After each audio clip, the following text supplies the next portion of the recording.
오늘은 말씀의 제목이 긍휼히 여기는 자입니다. 여러분들이 팔복설교를 들으신 적이 있죠? 그리고 오늘도 이제 팔복설교 중에 5번째 긍휼히 여기는 자, 이렇게 제목이 되어 있는데요. 2월 23일 날, 지난 2월 23일 날 4번째 의에 줄이고 목마른 자가 복이 있다, 여기에 대해서 설교를 해드렸습니다.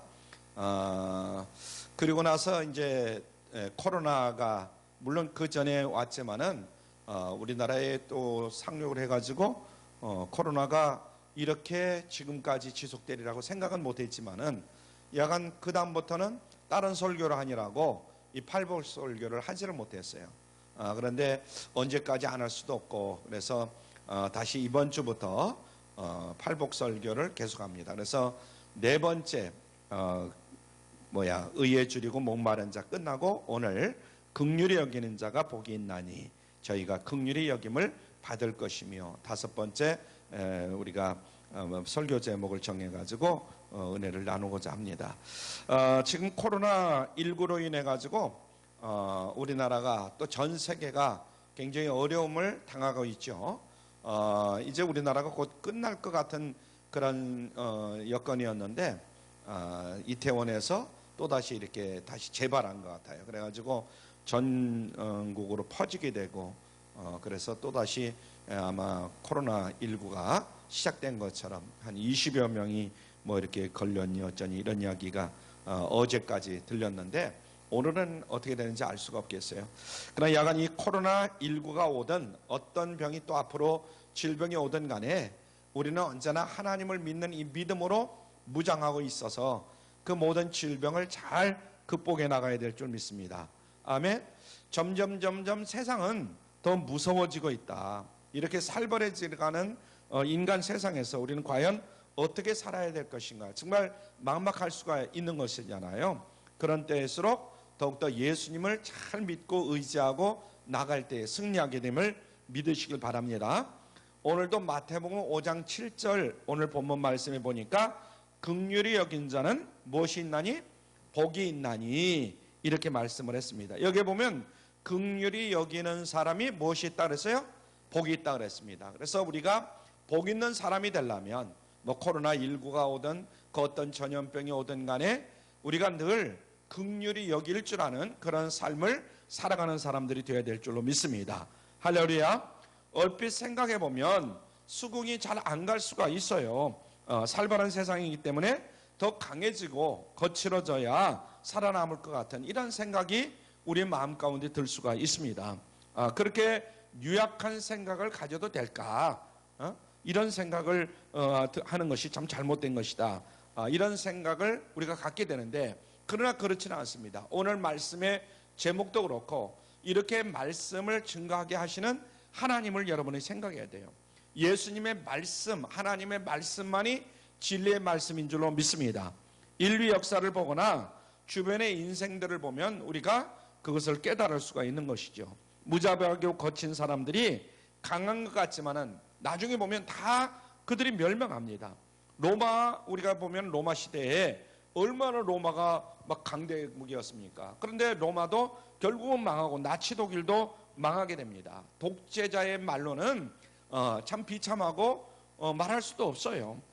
긍휼히 여길 사람은 약해 빠져서 처질 것 같지만은 사실은 이들이야말로 하나님께서 보증해지는 그런 삶을 살기 때문에 바로 행복한 인생이 되는 줄로 믿습니다. 절대로 손해를 보지 않는 인생이 되는 줄로 믿습니다. 할렐루야.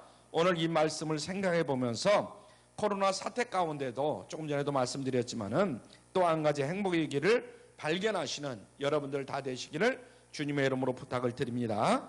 그래서 더욱더 행복한 인생을 살아가는 여러분과 제가 되기를 주님의 이름으로 축원합니다. 오늘 말씀 긍휼히 여기는 자에서 첫째, 긍휼이란 말의 의미를 살펴보도록 합니다. 한번 따라하시죠. 긍휼이란 말의 의미. 긍휼이란 말은 요즘 잘 쓰질 않아요. 그런데 지금 쓰는 말하고는 이제 자비라는 말이 가장 아마 비슷한 말 같은데, 근데 좀 더 자세히 살펴볼 필요가 있습니다. 그래야 우리가 정확하게 긍휼을 가진 사람이 될 수가 있기 때문에 그렇습니다. 이 긍휼이란 말은 성경 원어에 보면 헬라어로 엘레오스라는 이란 말이 되겠어요. 엘레오스. 이 단어는 비참한 처지에 있는 인간에 대한 동정, 이 동정을 의미합니다. 남의 고통을 깊이 공감하는 그런 마음일 뿐만 아니라 실제적으로 고통을 해결해주는, 제거해주는 행동까지를 여기서 긍휼히 여긴다. 엘레오스다. 이렇게 얘기합니다. 그래서 동정을 의미하는 영어 단어로는 심퍼디라는 말이 있어요. 심퍼디. 심퍼디라는 말이 있는데 이 단어는 합성어입니다. 함께라는 그런 심과 경험, 고통을 말하는 퍼디, 이것이 합해져 가지고 심퍼디라고 이렇게 되어 있죠. 또 컨베이션이라는 말이 있습니다. 컨베이션, 여러분들도 아마 잘 들었을 건데요. 이 단어는 함께, 컴이라는 말과 함께, 이런 말이죠. 컴, 이런 말과 그 고난, 고통 이란 말, 패션 이런 말인데 여기에 합성어입니다. 그러니까 이웃의 고통을 나 자신의 고통으로 여기는 것이 바로 긍휼이다. 한번 따라하시죠. 이웃의 고통을 나 자신의 고통으로 여기는 것. 이웃의 고통을 누구의 고통으로? 내 자신의 고통으로 여기는 것. 이것을 이야기하는 겁니다. 구약 성경에 보면 긍휼을 표현하는 단어가 몇 개가 나와요. 그 몇 개 다 살펴볼 수는 없고 두 가지만 오늘 살펴보는데, 첫째는 라함임이라는 단어입니다. 라함임. 라함임이라는 단어인데 이것은 혈육에 대해서 느끼는 뜨거운 정을 의미하는 겁니다. 라함임이라고. 시편 103편 13절에 보면, 시편 103편 13절에 보면 아비가 자식을 불쌍히 여김같이 이런 말씀이 나옵니다. 아비가 자식을 불쌍히 여김같이. 이게 바로 긍휼이라는 거죠. 우리가 자식을 아비가 된 그런 위치에서 자식을 볼 때 모든 것이 불쌍히 여기잖아요. 그러니까 도와주고 싶은 마음이 저절로 생기는 거예요.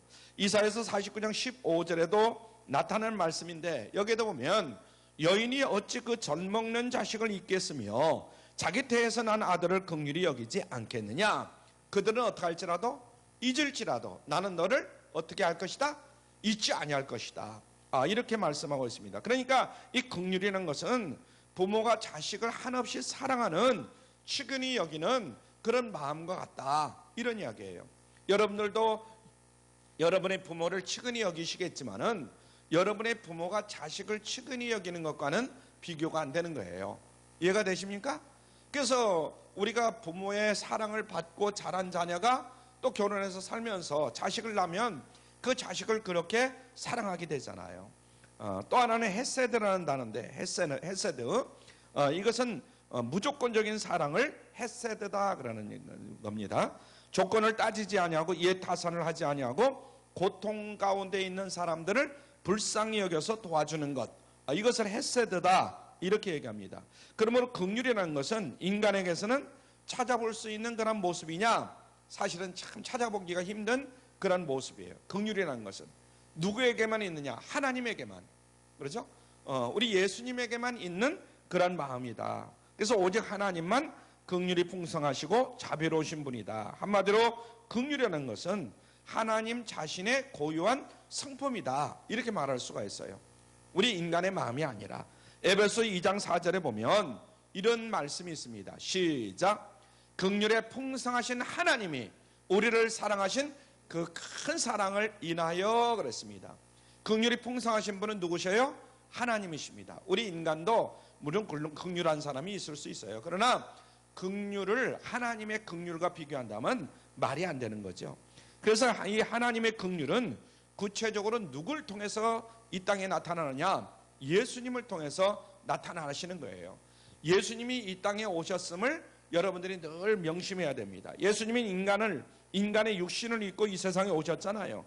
그리고 인간의 당할 수 있는 온갖 고통과 고난을 다 경험하시고 그들을 불쌍히 여기시며 그 예수님 자신을 통해서 하나님의 사랑이 얼마나 큰가를 우리에게 보여준 겁니다. 히브리서 4장 15절에 보면 이런 말씀이 있어요. 우리 같이 읽죠. 시작. 우리에게 있는 대제사장은 우리 연약함을 채울하지 아니하는 자가 아니요 모든 일에 우리와 한결같이 시험을 받은 자로 돼 죄는 없으시니라. 하나님께서 예수님을 이 땅에 보내주셨잖아요. 하나님이 대신 예수님이 이 땅에 오셔서 당한 한결같은 시험을 받으시되 죄는 없으시니라. 예수님이 죄가 있어서 시험을 받은 것이 아니고 우리 인간이 그런 시험을 받을 것을 미리 우리 예수님께서 다 받으신 것이다. 여기서 체휼이라는 단어가 긍휼을 잘 표현해주고 있는데 예수님이 인생고를 몸소 체험하셨다는 거예요. 여러분이 당하시고 제가 당해야 할 그런 고난을 잘 하나님이 예수님을 통해서 겪으셨다는 거예요. 그래서 우리를 진심으로 불쌍히 여기면서 충분히 도와주실 수 있는 그런 하나님, 그런 예수님이신 줄 믿으시길 바랍니다. 두 번째로 긍휼히 여기는 삶의 구체적인 방법에 대해서 살펴보도록 합니다. 첫 번째로 우리 모두가 하나님의 긍휼을 체험하고 그것을 본받아야 할 줄로 믿습니다. 한번 따라하죠. 하나님의 긍휼을 체험하고 그것을 본받아야 한다. 이것은 긍휼히 여기는 삶의 기본 전제다, 이렇게 말할 수 있죠. 우리 안에 긍휼이 없기 때문에 먼저 하나님의 긍휼을 여러분 자신이, 내 자신이 체험을 먼저 해야 된다 이거예요. 나에게 긍휼함이 풍성하면 말할 것도 없죠. 그런데 하나님의 긍휼을 내가 체험하지 아니하고는 우리가 이 긍휼을 나타낼 수가 없어요. 긍휼을 가질 수가 없습니다. 에베소 5장 1절 2절에 보면 이런 말씀이 있어요. 우리 한번 같이 읽죠. 시작. 그러므로 사랑을 입은 자녀같이 너희는 하나님을 본받는 자가 되고 그리스도께서 너희를 사랑하신 것 같이 너희도 사랑 가운데서 행하라. 그는 우리를 위하여 자신을 버리사 향교로운 제물과 생축으로 하나님께 드리셨느니라. 아멘. 여기서 보면 너희는 하나님을 본받는 자가 되고, 그런 말씀이 있죠. 너희는 하나님을 본받는 자가 되고, 여기서 본받는 자, 그것은 바로 모방자 이런 뜻이죠. 그러니까 하나님의 긍휼을 본받을 때 비로소 긍휼한 삶을 베푸는 그런 삶을 살아갈 수 있는 사람이 될 수가 있는 줄로 믿으시길 바랍니다. 아멘. 우리가 하나님의 긍휼을 입지 아니하고는 긍휼을 잘 알 수가 없어요. 그렇기 때문에 하나님의 긍휼을 내가 먼저 본받고 그리고 나서 긍휼을 베푸는 삶을 살아야 된다, 이런 얘기입니다. 그래서 모방자라 이런 말을 사용하고 있습니다. 그렇습니다. 여러분, 사랑을 받은 자가 사랑할 수가 있습니다. 나는 사랑을 받지도 아니하고 그랬는데 내가 사랑을 할 수 있다. 물론 우리가 책으로라든가 등등 그냥 남한테 배워서 할 수도 있지만은 그것은 굉장히 힘들어요. 그렇기 때문에 사랑을 많이 받은 자녀가 또 결혼해서 자녀를 낳으면 사랑을 많이 베풀 수가 있어요. 왜냐하면 내가 부모로부터 그런 사랑을 받았기 때문에. 이해가 되십니까? 이것은 이제 보편적인 걸 얘기하는 겁니다. 그렇지 않은 사람도 간혹 있을 수 있지만은, 그래서 내가 사랑을 많이 받아야만이 나도 사랑을 할 수가 있다 이거예요. 긍휼을 받은 자만이 긍휼을 베풀 수 있는 사람이 될 수 있음을 깨달을 수 있길 바랍니다. 아멘. 그래서 내가 긍휼을 많이 받았느냐, 거기에 따라서 나도 긍휼을 많이 베풀 수가 있어요. 그러므로 인간으로서 긍휼을 베풀 수 있으려면 하나님과의 영적인 관계가 먼저 전제되어 있어야 된다. 하나님과의 관계. 그렇지 않으면 감상적인 어떤 적선이나 자기 과시적인 그런 자선에 불과할 수밖에 없다. 그러므로 긍휼히 여기는 사람이 되기 위해서는 하나님 앞에서 먼저 내가 심령이 가난한 자가 되어야 될 줄로 믿습니다. 팔복에 처음 시작할 때에 우리가 심령이 가난한 자가 복이 있다, 이렇게 배우지 않았습니까? 그래서 눈으로 한번 여러분들이 마태복음 5장을 이렇게 보시길 바랍니다. 심령이 가난해져야 된다. 그래서 하나님 앞에 자기 자신의 부족을 철저하게 인정하고 또한 자신이 죄인임을 그 다음에는 어떠냐, 애통할 줄 알아야 된다. 애통해야 된다, 이런 얘기죠. 그리고 하나님 앞에 온유하고 겸손해져야 하며 또 네 번째, 하나님의 의를 사모해야 된다. 그럴 때 비로소 하나님의 긍휼을 내가 체험하게 되고 하나님의 긍휼을 실천할 수 있는 그런 사람이 될 수가 있다, 이런 이야기입니다. 이해가 되십니까? 그래서 여러분들이 팔복 설교를 처음에 심령이 가난한 자는 복이 있나니 여기서부터 잘 배워나가야 될 줄 믿습니다. 두 번째로, 하나님이 우리를 용서하신 것처럼 우리도 서로 용서하면서 살아야 된다. 하나님의 긍휼로 용서받지 못한 사람은 남을 용서할 수가 없어요. 우리가 쭉 보면 다른 사람을 잘 용서하고 이해하는 사람이 있어요. 그건 그런 사람은 어쩌고 저쩌고 여러 가지 핑계는 될 수 있지만은 우리가 하나님의 사랑을 그만큼 경험하고 체험하고 부모님으로부터 아니면 누구로부터 그만한 사랑과 그런 것들을 체험하고 경험했기 때문에 나도 그런 삶을 살아갈 수가 있는 겁니다. 이해가 되십니까? 이것을 잘 알아요. 그래서 부모가 자녀에게 사랑을 마음껏 이렇게 베풀어 줄 때에 우리 자녀도 자기 자녀에게 그만한 사랑을 베풀 수가 있는 거예요. 다른 사람에게도 베풀 수가 있는 것이고.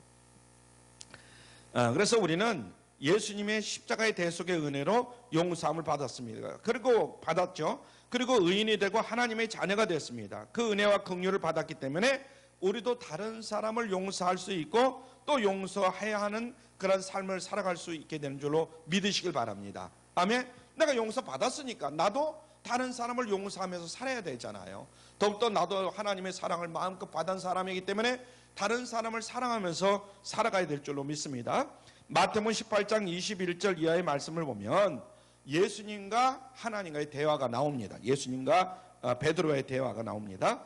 베드로가 주님께 질문합니다. 주여, 형제가 내게 죄를 범하면 몇 번이나 용서해 줘야 됩니까? 예수님에게 베드로가 물어봐요. 말하면 형제가 나에게 죄를 범하면 몇 번이나 용서해 줘야 됩니까? 7번만 하면 되겠습니까? 이렇게 말하는 거예요. 우리가 대개 보면 다른 사람의 죄를 몇 번 용서해 주죠? 3번 하죠. 3번. 내가 3번 더, 1번, 2번, 3번, 내가 3번까지는 내가 용서해 주마. 그럼 더 이상은 안 돼. 그런 이야기를 많이 하잖아요. 그런데 베드로는 넉넉하게 7번을 용서해 주면 되겠습니까? 그러면 그래 됐다. 이럴 줄 알았어요. 그런데 예수님은 뭐라고 하냐면 70번씩 7번이라도 용서해 줘야 된다 그래요. 70번씩 7번. 7번만 용서해 주면 되는 줄 알았더니 70번씩 7번 하라는 거예요. 이 말은 뭡니까? 계속해서 이거 7이라는 것은 완전수잖아요. 계속해서 용서해주고 용서해주고 용서해줘야 된다. 한번 따라 하시죠. 무한히 용서하자. 무한히 용서라는 거예요. 용서하고 용서하고 또 용서해주라. 이런 이야기거든요. 이 말씀을 듣고 베드로가 무척 당황했을까요? 그죠? 이 한마디로 불가능한 이야기인데 7번이라도 될까 말까? 그까지는 안 된다. 70번씩 7번이라도 용서해야 된다. 그래서 주님은 이제 비유로 말씀을 하시는데 한 주인에게 종이 있다는 거예요. 근데 이 종이 이 주인한테 왕에게 얼마의 빚을 짓냐면 1만 달란트의 빚을 졌어요. 1만 달란트. 근데 1만 달란트를 도저히 갚을 수가 없어요. 모든 것을 다 온 가족이 막 덤비고 뭐하고 일을 하더라도 이 빚을 갚을 수가 없어요. 그러니까 왕이 그 1만 달란트의 빚을 탕감해 줍니다. 좋다. 안 갚아도 된다. 얼마나 신이 납니까? 이 신하가. 그런데 가다가 자기한테 100데나리온을 빚을 진 사람을 만나는 거야.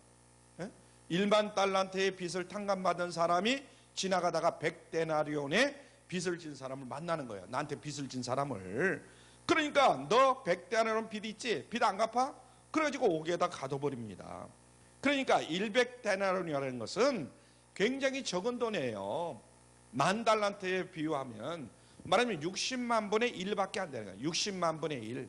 100데나리온이라는 것은 1만 달란트하고 비교를 하면 60만 분의 1이에요. 그러니까 60만 배의 그 빚을 진 사람도 탕감을 받아놓고 자기한테 100데나리온 빚진 사람을 옥에다 가둬버리는 거예요. 그것을 주인이 들었어요. 우리 왕이 들었어요.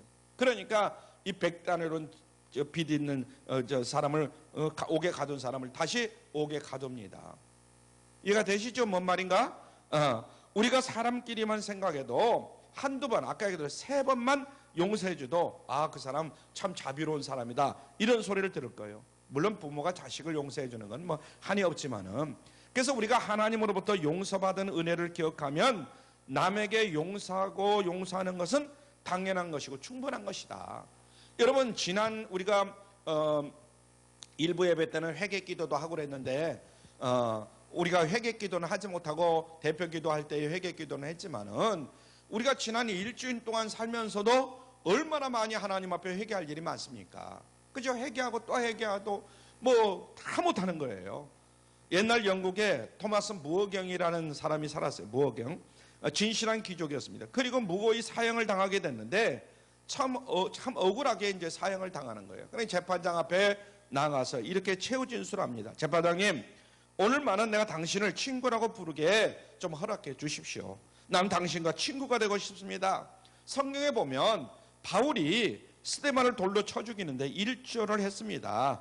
만약에 바울이 나중에 예수 믿고 변화가 되고 스데반도 천국에 갔을 때에 같이 이제 둘이 만나게 될 거 아니겠어요? 스데반이 먼저 가고 바울이 나중에 이제 사울이 바울이 되지만은 바울이 나중에 올 거 아니겠어요? 그럼 그때 되면 어떻게? 같이 친구가 돼가지고 예수님과 함께 잘 살 거 아니냐? 그 말을 듣고 재판장이 충격을 받습니다. 나는 당신에게 사형을 언도했는데 당신은 어떻게 그렇게 선하게 말을 할 수가 있습니까? 당신과 내가 친구가 될 수 있다니까, 예수를 믿으면. 그때 무호경이 이런 대답을 했습니다. 내가 이렇게 할 수 있는 것은 예수님께서 저에게 먼저 긍휼을 베풀어 주셨기 때문입니다. 이렇게 이야기를 했어요. 그러니까 예수님께서 나를 용서해 주었기 때문에 나도 당신을 용서해 주는 것이다, 이런 이야기죠. 사랑하는 성도 여러분, 우리가 늘 이것을 잊지 말아야 돼요. 예수님은 나의 그 숱한 죄를 다 용서해 주셨어요. 그런데 내가 다른 사람의 죄를 3번 아니면 7번 아니면 몇 번 이거 용서해 준다고 되겠느냐, 이런 얘기입니다. 세 번째로, 하나님의 마음으로 고통 중에 있는 사람들을 돕는 겁니다. 세 번째, 시작. 하나님의 마음으로 고통 중에 있는 사람들을 돕는 것이다. 그것은 예를 들어서 구제라든가 위로라든가 이런 것들이죠. 마가복음 1장 41절에 보면 예수님께서 문둥병자를 고쳐준 그런 사건이 나옵니다. 그때 예수님은 병자의 환부에 손을 얹고 말씀을 통해서 고쳐주십니다.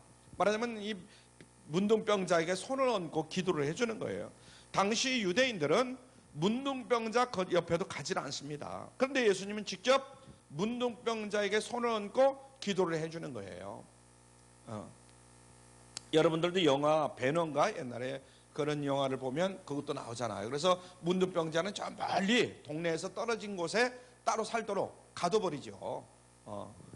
그 구절을 보면 예수님께서 민망히 여기사, 이런 말씀이 나옵니다. 민망히.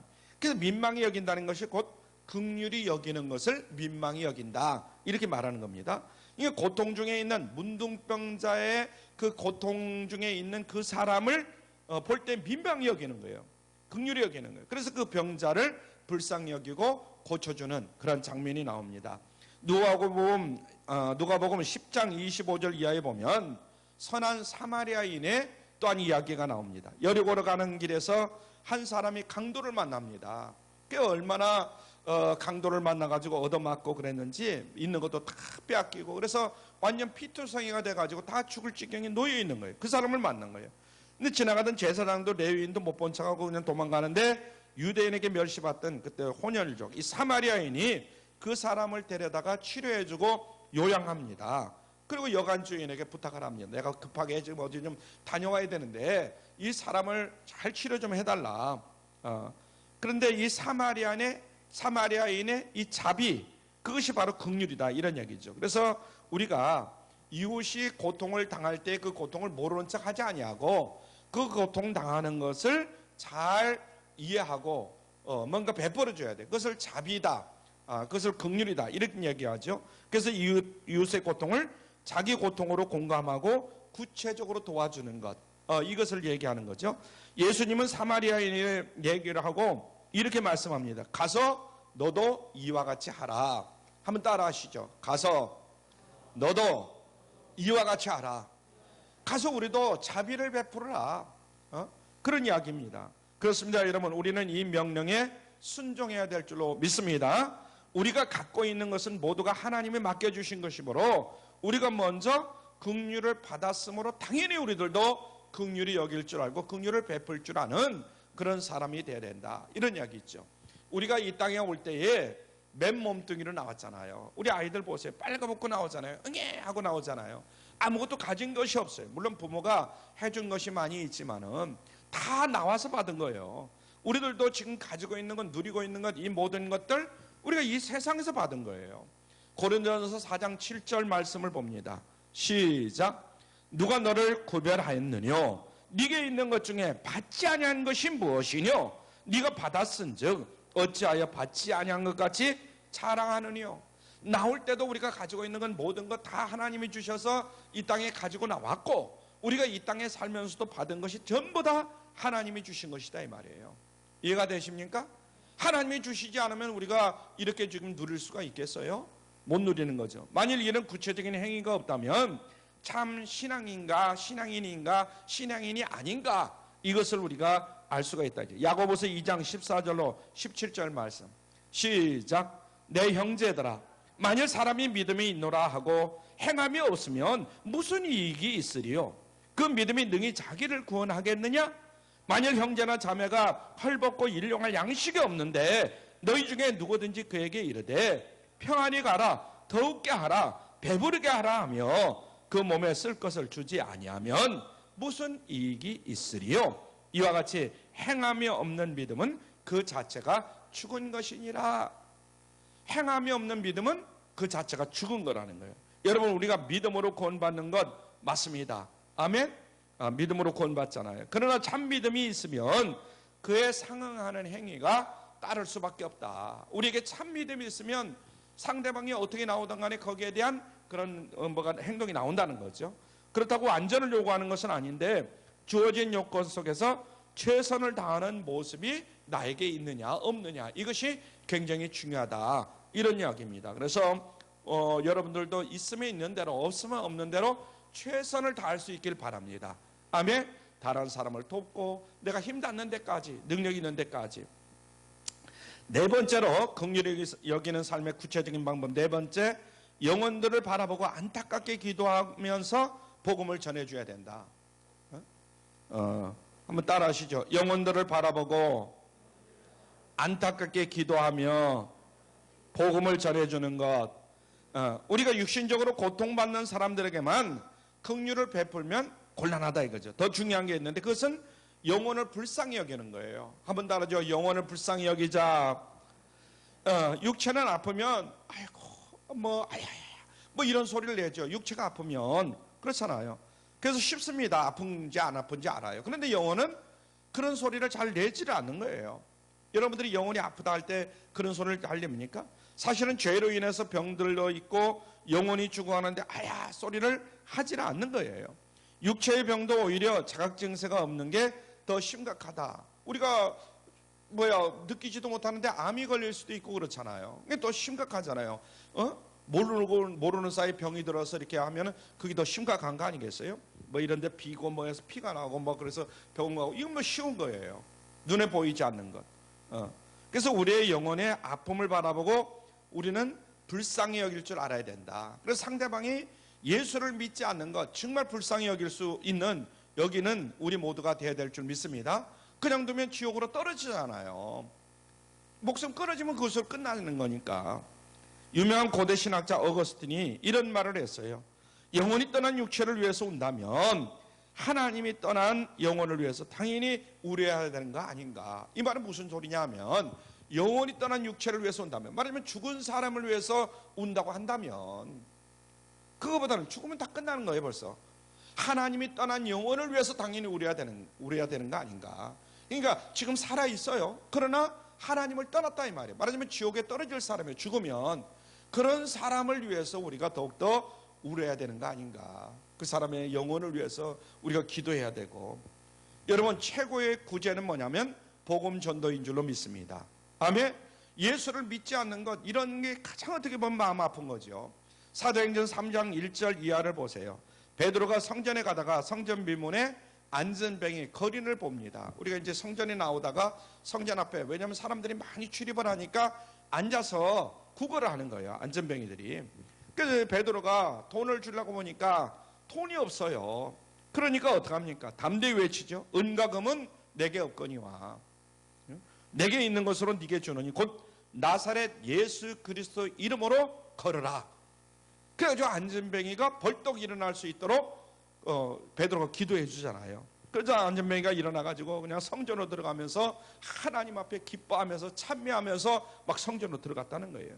그러니까 돈 몇 번보다도 그의 육체와 영혼을 구원하는 이 예수님을 전해주는 것 이것이 최고의 것인 줄로 믿습니다. 그렇습니다. 빵과 돈을 주는 것도 귀한 일이지만은 그러나 십자가 구원에 이 복음을 전해주는 것이 가장 귀한 것이다 하는 것을 늘 우리가 잊지 아니하면서 살아야 될 줄로 믿습니다. 그래서 다른 우리가 선한 일, 착한 일 이런 것도 많이 해야 되겠지만은 예수 믿지 않는 사람들에게 예수 믿을 수 있도록 복음을 전하는 것, 이것이 가장 중요한 일이다. 크게 세 번째입니다. 크게 세 번째, 긍휼을 실천하는 사람들에게 그러면 하나님께서 약속하신 그 축복은 뭐 어떤 것들이냐? 마태복음 5장 7절 그 후반절에 보면 긍휼을 실천하는 사람들에게 약속된 복이 있는데 그것은 저희가 긍휼히 여김을 받을 것이미로다 그랬습니다. 한번 따라하죠. 저희가 긍휼히 여김을 받을 것이며 하나님의 긍휼을 풍성히 받게 된다, 이런 이야기죠. 그러니까 우리가 이미 하나님의 긍휼을 받았기 때문에 긍휼을 베푸는 거라 이렇게 앞서 말씀드렸어요. 그런데 긍휼을 베풀면 하나님께서 더 풍성한 긍휼을 우리에게 베풀어 주신다는 거예요. 할렐루야. 그러면 하나님의 긍휼은 우리의 삶 가운데에 구체적으로 어떻게 임하게 되는 건가? 첫째로 하나님의 평강이 임하게 됩니다. 한번 따라하죠. 하나님의 평강이 임한다. 하나님의 긍휼이 임하면 우리의 영혼에 먼저 평강이 임합니다. 디모데전서 1장 2절에 보면 하나님 아버지와 그리스도 예수 우리 주께로부터 은혜와 긍휼과 평강이 네게 있을지어다, 이렇게 말씀했어요. 잠언서 11장 17절에도 보면 인자한 자는 자기의 영혼을 이롭게 하고 잔인한 자는 자기의 몸을 해롭게 하느니라 그렇습니다. 그렇습니다. 평강은 세상에서 줄 수 없는 하나님만이 주실 수 있는 신령한 복인 줄로 믿으시길 바랍니다. 할렐루야. 그래서 여러분들의 삶 속에 하나님이 주시는 평강이 늘 충만히 임하기를 주님의 이름으로 축원합니다. 두 번째로 담대한 기도 생활을 할 수가 있어요. 한번 따라하죠. 담대한 기도 생활을 할 수 있다. 우리가 하나님 앞에서 우리가 다 부족하지만 그래도 우리가 최선을 다하면 담대한 믿음이 생기게 됩니다.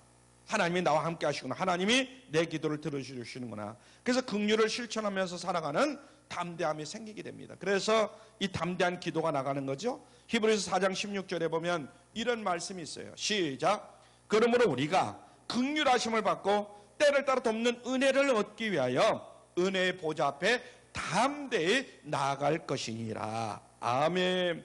야고보서 5장 16절에다 보니까 의인의 간구는 역사하는 힘이 많으니라, 이렇게 말했죠. 그래서 능력 있는 기도 생활이 가능해진다, 이런 이야기죠. 세 번째로는 하나님의 보상이 주어집니다. 한번 따라하죠. 하나님의 보상이 주어진다. 잠언서 19장 17절에 보니까 남에게 베푸는 것은 하나님께 구워드리는 것이다, 이런 이야기를 하고 있어요. 말하자면 가난한 자를, 시작, 가난한 자를 불쌍히 여기는 것은 여호와께 꾸이는 것이니 그 선행을 갚아주시리라. 아멘. 그러니까 여러분들이 가난한 자를 돕다가 돈을 띄는 경우도 있고 그래요. 그것을 굉장히 참 막 앞에가 어떻게 해서라도 받아내려고 하는데, 물론 때로는 그럴 때도 있겠지만은 그러나 그냥 그것은 네가 잘 먹고 잘 살아라, 이런 마음으로 주시길 바랍니다. 하나님은 더 큰 것으로 축복해 주신다는 거예요. 그래서 우리는 때로는 손해볼 때도 있는 겁니다. 우리가 받은 게 정말 얼마나 많은지 몰라요. 그거 말고도 받은 게 참 많잖아요. 그러니까 다 드려도 당연한데도 우리에게 긍휼을 베풀면 그것은 주님이 꾼 것으로, 주님한테 꾼 것으로 주님이 생각하신다는, 그래서 주님이 갚아주신다는 거예요. 그러면 내가 하나를 꿔줬으면 하나만 갚아주시는 것이 아니라 10, 100, 1000, 만으로 갚아주시는 겁니다. 할렐루야. 그러면 여러분 요셉을 보세요. 요셉을 보면 그 감옥에 있을 때에 죄수들을 얼마나 잘 섬겨주는지 몰라요. 한 번은 전직 관원장이 꿈을 꾸고 고민하는 것을 보고 상담을 해줍니다. 그게 계기가 돼가지고 나중에 바로 왕에게 추천을 받아가지고 애굽의 총리까지 되는 그런 놀라운 축복을 받습니다. 그러니까 작은 긍휼, 작은 것들이 오히려 나중에 보면 요셉에게 엄청난 큰 축복으로 주어지는 것을 볼 수가 있어요. 그렇기 때문에 여러분 주변에 작은 긍휼을 베푸는 사람이 있으면 그 사람은 하나님이 크게 축복해 주심을 깨달을 수 있길 바랍니다. 여러분들도 작은 긍휼이라도 자꾸만 베풀면서 살아가실 수 있길 바랍니다. 아멘. 하나님은 우리의 모든 것을 다 보고 계셔요. 그리고 풍성한 긍휼로 갚아주실 줄 믿으시길 바랍니다. 네 번째, 하늘나라의 상급이 우리에게 주어지는 거예요. 한번 따라하죠. 하늘나라의 상급이 주어진다. 긍휼히 여기는 사람에게 가장 큰 축복은 뭐냐? 하늘의 상급이죠. 물론 이 땅에서 잘 사는 것도 중요하지만 하늘나라에서 상급이 주어진다는 거예요. 마태복음 25장 31절 이하에 보면 임금이 모든 민족을 이제 한편은 양을 세우고 한편은 염소를 세웁니다. 양과 염소를 구별하는 거예요. 임금은 말하자면 심판주 예수 그리스도를 상징하는 겁니다. 거기에 이제 임금이 나오는데 그 임금은 누구라고요? 예수님이에요. 예수님. 그래서 그 앞에 모든 사람이 각각 심판을 받습니다. 그때 의인들이 천국의 영원한 복을 받게 되는 줄로 믿으시길 바랍니다. 양이 오른쪽에 있는지 왼쪽에 있는지 그것은 성경에 딱 나와 있질 않아요. 그런데 대개들 보면 오른쪽에 의인들이 많이 있거든요. 그래서 오른쪽이라고 표현하는데 성경에 보면 오른쪽인지 왼쪽인지 표시되어 있지는 않다. 약간 양을 하나님은 축복해 주시는 거예요. 여러분 누가 의인입니까? 참 믿음을 갖고 평소의 삶 가운데 긍휼을 실천하는 사람이 참된 의인인 줄로 믿습니다. 그렇기 때문에 본인들은 다 의를 베풀면서도 잊어버려요. 어떤 사람들은 내가 너를 언제 뭐 맨날 며칠 날 뭐 이렇게 도와주지 않았느냐? 물론 기억하는 것도 나쁜 건 아니겠지만은 될 수 있으면 기억하지 마시길 바랍니다. 그냥 선을 베푸고 뭐 의를 베풀고 그냥 잊어버려야 돼요. 그러나 받은 사람은 꼭 기억하고 갚을 수 있길 바랍니다. 그러나 베푸는 사람은 잊어버려라. 마태복음 25장 37절 말씀입니다. 시작. 주여 우리가 어느 때에 주의 줄이신 것을 보고 공개하였으며 목마르신 걸 보고 마시게 하였나이까. 이게 바로 우리의 마음이어야 된다. 그래서 주님이 언제 목마른지 언제 뭐 했는지 모르지만 그냥 우리는 베푸는 거예요. 하지만 주님은 그것을 기억하고 우리에게 하나님 갚아주시는데 1000배 만배로 갚아주신다 이 말이에요. 믿으십니까? 마태복음 25장 40절 시작. 내가 진실로 너희에게 이르노니 너희가 여기 내 형제 중에 지극히 작은 자 하나에게 한 것이 곧 내게 한 것이니라. 이게 주님의 말씀이에요. 이게 작은 자, 정말 이름도 없고 뭐 별로 빛도 안 나는 그런 사람에게 한 것이 나에게 한 것이라는 거예요. 그러므로 사랑하는 성도 여러분, 오늘도 예수님은 인생의 진정한 행복의 길이 어디에 있는가 그것을 우리에게 가르쳐 줍니다. 오늘 말씀에 보니까 긍휼히 여기는 자가 복이 있다고 그랬어요. 한번 따라하죠. 긍휼히 여기는 자가 복이 있다. 이 말씀을 명심하시고 매일의 삶 가운데 긍휼을 실천하시고 하나님의 허락하시는 넘치는 긍휼로 행복한 인생, 승리하는 인생을 살아가시기를 주님의 이름으로 축원합니다.